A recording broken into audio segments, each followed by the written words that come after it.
Great to see you again and welcome back, everyone. I am Vladislav Novikov, and today I am joined by Andrij Dobryansky, Director of Communication at the Ukrainian Congress Committee of America.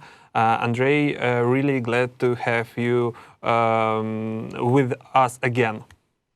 Thank you very much. And it seems like there's even more news this time than when we spoke last time. Oh yeah. So Trump has once again delayed the new tariff, this time until August 1st. It looked like a pressure move to push other countries into trade concessions. But the talks are jogging, and there is still no real breakthrough with China. That leaves U.S. campaigns unsure how to plan imports, and every day Americans may end up paying more in stores. Bottom line, loud promises aren't the same as real reform. Trade policy isn't a show, it's a tough game. Would not you agree? Well, there's a lot of things that this administration is doing that is against conventional wisdom or the policy that the United States has followed for several decades, even going beyond the Cold War. One is the immigration policy.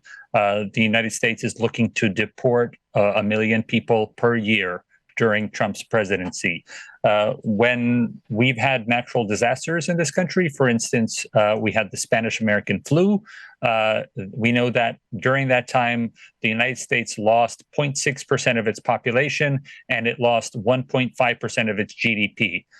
So whether these are citizens or not that they're deporting, there should be an economic downturn, a loss of domestic product, given that you're deporting people. So that's one thing he's doing contrary to previous policy, which is trying to lower the population of the United States. The second thing is that we've had this tax policy that came in that is eliminating a lot of grants to new businesses, specifically renewable energy. So there are factories that were beginning to be set up in America to produce batteries, to produce turbines, various levels of renewable energy. And those investors are now puzzled about what their next steps are. Do we have these factories for the United States? Do we not? Maybe without the tax subsidies that the government was giving us, it's not worth it. So that's a loss of jobs potentially for the United States. And then lastly are the tariffs. The United States has pursued a free trade policy since the 90s with the rest of the world, since the end of the Cold War, to try to open up as much trade as possible. And it is only exponentially increased the median wage of Americans. It has increased the wealth of Americans from the poorest to the richest. Obviously, it goes predominantly to the richest, but everybody has benefited from free trade because goods are now manufactured at an enormously cheaper price. So this is something that President Trump has worked against. He believes that he can replace a lot of the tax revenue that he cut in his tax cuts with tariff revenue. And we have yet to see if any of these moves, deporting people, eliminating renewable energy and all the jobs that were promised with that, and then lastly the tariffs, what the end effect is. Every economist is telling us this will be a bad thing because this is against all known economic policy that have been dominating countries for the last several decades. But we have yet to see that. And then we go into the international affairs part of it, which is, do you tariff your enemies and your allies, or do you only tariff your enemies? Because Donald Trump seems to want to tariff everybody. Mm-hmm. Okay, let's dive into these Trump tariffs. And the 90-day pause in the U.S. trade war is almost over. What's next for the global economy? Well, we have already seen these letters go out. It is a bit strange, but what else isn't strange in the Trump administration to see these letters? We had the spelling mistake in the letter to the president of Bosnia-Herzegovina, which did not refer to it as Madam President, as Mr. President. But also the language is strange because a letter is signed by the President of the United States to the leader of another country, and it says, you are welcome to do business with the best country in the world, but you have to pay these tariffs. And if you don't want to pay them, then we're closed for business. It is a very odd communication, but we've seen odd communication on a lot of issues from this president. And just this week, in the last 7 days, we've seen these letters go out, beginning with Asian countries like South Korea and Japan. Those are the first two that went out, but then to almost all the other countries that were listed on that big chart that the president held up on April 2nd, his Liberation Day. All those countries received letters, apart from the small amount of countries that have already begun framework discussions about new tariff regimes. And it's basically the fact that the president promised that within 90 days he would have trade agreements with over 100 countries. That's impossible to do. And so he needs to manufacture another step to keep drawing out this process while his economic team and his foreign policy team begin negotiations with these 100 countries. Does Trump's reciprocity policy actually bring economic benefits to the US, or is it just a political slogan? Right now, it's still too early. A lot of companies, importers and exporters, reacted very quickly in response to Liberation Day when he announced these tariffs at the beginning of the 90 days. And what they did was they stockpiled as much goods from other countries as possible into warehouses, both in Mexico and in the United States, so that they can import them. They can take all that stock from the warehouses throughout the year and lessen the price increase. But at some point this year, we are, according to every economist, we should be seeing price increases for Americans. And it'll be interesting then what the response is from the White House, because if you put tariffs on goods, you will have higher prices for people. So we haven't seen that across the board yet. The government is also doing a good job on keeping energy prices low. Fuel prices low. Energy prices are going up, but fuel prices are high. Fuel prices are low. Energy prices, such as electricity, when people are using their air conditioners during the heat wave, that keeps going up, and he'll have to address that in some way. So the cost of living keeps rising in the United States, and the proposed solution from the White House is something like the tariffs that has traditionally increased prices. We have not seen that across the board because of some of the stockpiling I mentioned, but at some point, either all the economic theory from the last 30 years is correct, or something else will happen. So why can't the US get a breakthrough deal with China, even though it holds so many levers? Because Trump tried this during this first administration. He initiated tariffs against China. He had to pay over $1 billion a year to American farmers who would have exported their grain and goods to China, but because of the tariffs, that was stopped. And after 3 years, all that was done is a smaller negotiated deal. This is very similar to what he did in his first administration with Canada and Mexico. He renegotiated a deal that had been in existence for 30 years, the North America Free Trade Agreement, NAFTA. He renegotiated USMCA. And that took 2.5 years of negotiations to be signed by President Trump in his first administration. And when he came back in 2025, he decided that wasn't good enough, and he wants a new trade deal with Canada and Mexico. So again, if we base it on how much time he spent the first time, 2.5 years for Mexico and Canada, we anticipate it'll take just as long to renegotiate that deal or get to another deal with China. It's a matter of either sticking to deals or not, and it seems that President Trump is very quick to walk away from deals as opposed to staying with those even he himself has negotiated. Would you say this tariffs approach is part of a bigger strategy to geoeconomically contain China? It would be if the United States wasn't tariffing its closest allies next to China. So the first two countries that received letters this week were South Korea and Japan, two of the United States' most closest allies, militarily specifically, with tens of thousands of U.S. troops on South Korean soil, with Japan being one of the major economic trading partners with the United States. And yet Trump has decided to put these 25% tariffs because he is not satisfied with how quickly they can get to a negotiation for changing, putting in place a trade deal with the United States that is more to his liking, with some kind of minimum tariffs of 10% or higher. So if you were concentrating on China, you wouldn't be attacking with tariffs your closest allies. Similarly, if you wanted to defend the United States, you wouldn't make Mexico and Canada weaker with tariffs. You would want their economies to be stronger to help you in defense of the homeland. So the interesting thing, though, there is one caveat, and in the last week, it has become more and more evident that the Trump administration is interested in doing something against the countries that have aligned themselves against the Western alliance.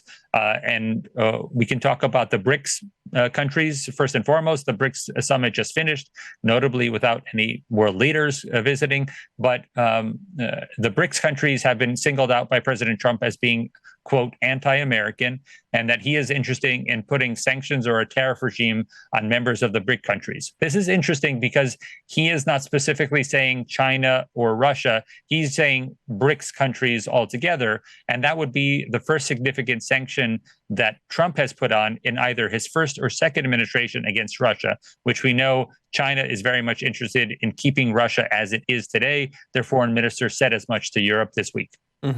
Okay, let's talk one more challenging issue. Zelensky approved NSDSA sanction against China campaigns whose parts were found in Russian drones, but we also know that US-made chips have been found in Russian missiles. So why are sanctions only targeting China? Well, the problem is that the United States hasn't updated its sanctions regime since the beginning of the year.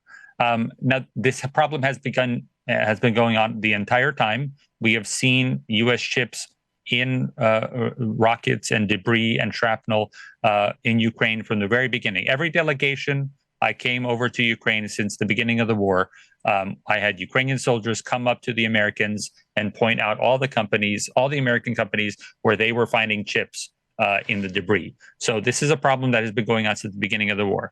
Since the beginning of the war, the United States was increasing sanctions on Russia, and you have to keep updating the list of companies because Russia always figures out, or any enemy will try to figure a way around the sanctions. This happened after the sanctions of 2014, 2015.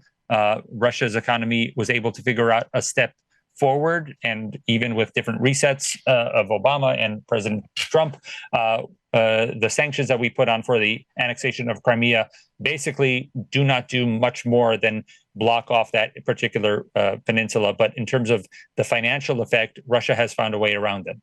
So what to do with the sanctions that were begun by the United States in 2022 is you need to update them.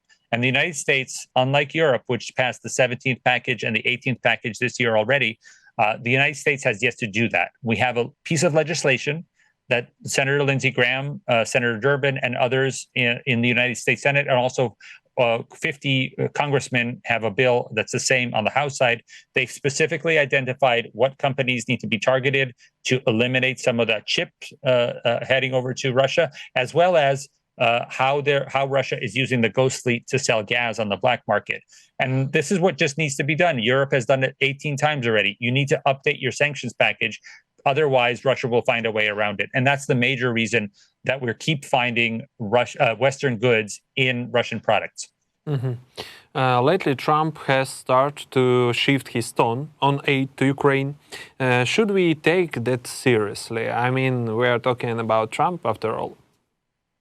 Very much seriously, because we haven't heard this throughout his first term. He did not speak this seriously about Russia at all. During the presidential campaign, he was all about opening the doors to diplomacy. Even at the beginning of this year, he was talking about increasing the number of Russian so-called diplomats in embassies and consulates in the United States. That is not on the table now. In fact, that special office that he set up in the White House and the State Department to talk about increasing trade with Russia and increase more diplomatic personnel from Russia, that has been shut down as of the end of May this year. So the United States is now going fully ahead with understanding that Russia is an enemy. There are still elements of the administration, Tulsi Gabbard, Robert F. Kennedy, for two people, but also there are people that aren't as famous within the White House who are pushing to not help Ukraine. We saw this when the weapons were stopped just a few days ago, but almost as quickly, Trump has come to an agreement with President Zelensky that the shipment that was ready to go in Poland is now ready to go back in. And I expect to hear a bigger announcement, possibly European money buying Patriots and other systems this month. July 2025 will be a big change in the Trump administration with Ukraine. And if it doesn't happen this month, it will be a big problem for Ukraine because all of August, Congress is on break. And then everybody focuses on other things once September comes back. So I feel that we should be looking at Congress and the White House in July for a significant change. I expect to see more Patriots and more systems either sold or sent to Ukraine. I expect to see sanctions this month. I've never been optimistic about sanctions for all of our interviews that we've done this year since the Trump administration. I didn't see it happening, but I'm more optimistic now than I've been.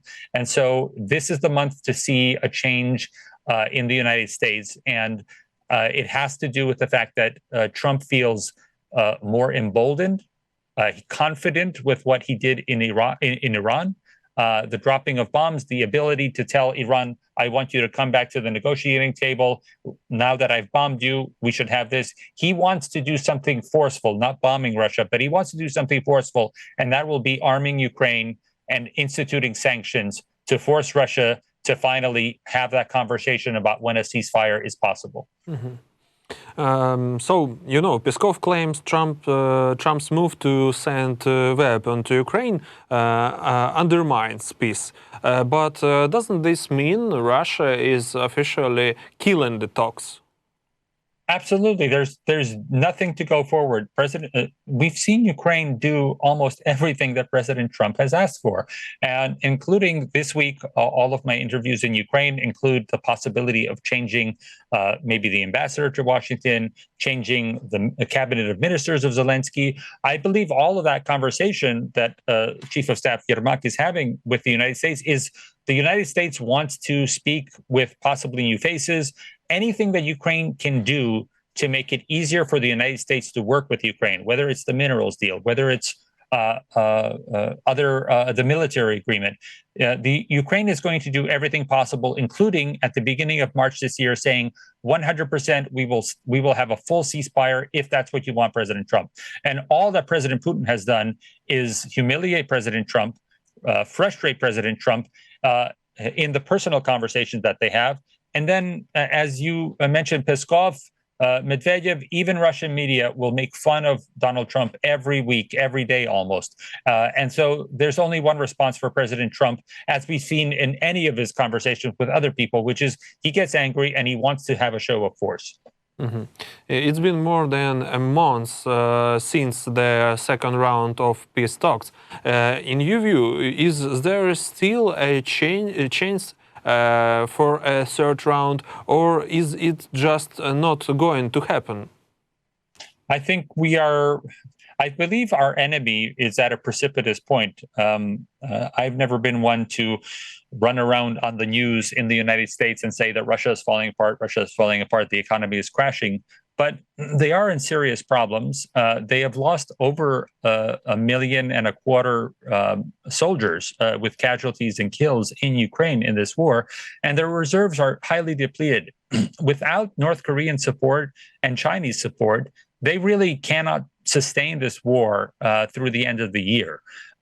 So it'll be interesting to see how all the other machinations work with China and North Korea, how much they're invested in, and how the world will react when we see an entire division of North Korean soldiers on Ukrainian territory.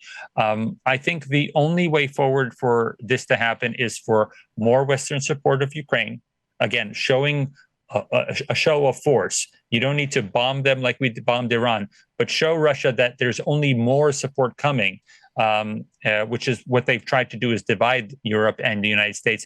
And I think we're at the tipping point now where more support will come from Europe and the United States. And then from the Russian side, we never know how their support from North Korea, China, and Iran has been the only way that they've gone forward with this. And we've seen Iran now been humbled by the United States.